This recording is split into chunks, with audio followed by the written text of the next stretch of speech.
Money? Who are you talking about? Shut up, JD.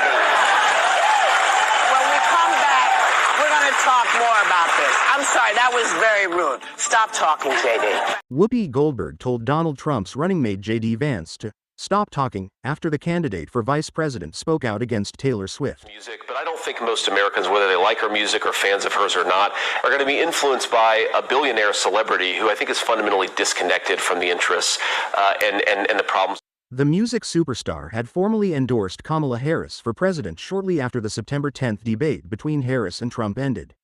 Vance reacted by telling Fox News that Swift is disconnected from most of America. He claimed, "We admire Taylor Swift's music, but I don't think most Americans, whether they like her music or are fans of hers or not, are going to be influenced by a billionaire celebrity who I think is fundamentally disconnected from the interests and the problems of most Americans."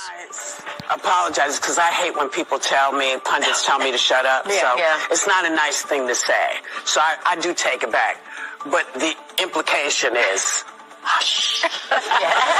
Vance added, "Look, when grocery prices go by 20%, it hurts most Americans. It doesn't hurt Taylor Swift. When housing prices become unaffordable, it doesn't affect Taylor Swift or any other billionaire. It does affect middle-class Americans all over our country." Goldberg responded on The View to Vance's remarks by saying, "You don't know what affects her. You don't know about her money. How you talking about her?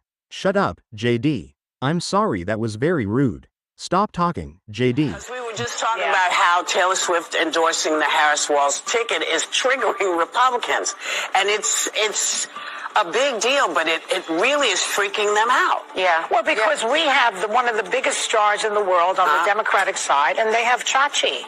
Well, I think that... Goldberg later clarified her comments, saying, "The reason I apologized is because I hate when pundits tell me to shut up. It's not a nice thing to say, but I do take it back. But the implication is, hush. We were just talking about how Taylor Swift endorsing Harris-Walz is triggering Republicans. It's a big deal. It's really freaking them out." Goldberg's The View co-hosts went on to praise Swift for encouraging her fans to vote. The important part of her endorsement, though, was talking about how it's a personal decision and that you have to inform yourself. Because to vote is a right, but it's also a privilege to so many people, if you look at the history of this country, to have... Did so both in her endorsement statement and during an acceptance speech at the 2024 MTV Video Music Awards. It was reported that 337,826 of Swift's followers clicked the link to vote.gov that she included in her endorsement.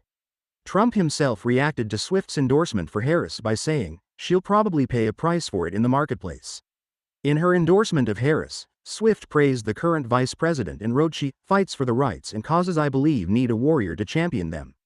"I think she is a steady-handed, gifted leader, and I believe we can accomplish so much more in this country if we are led by calm and not chaos." Goldberg and Joy Behar have consistently demonstrated their admiration for Taylor Swift and her relationship with NFL star Travis Kelce, making headlines with their enthusiastic support of both the pop star and her romance. Their endorsement of Swift and Kelce stands out not only in their public comments but also in their defense of the couple against various criticisms. On The View, Goldberg has repeatedly praised Taylor Swift's influence and personal integrity. She often highlights Swift's ability to connect with a broad audience and her positive impact on voter engagement.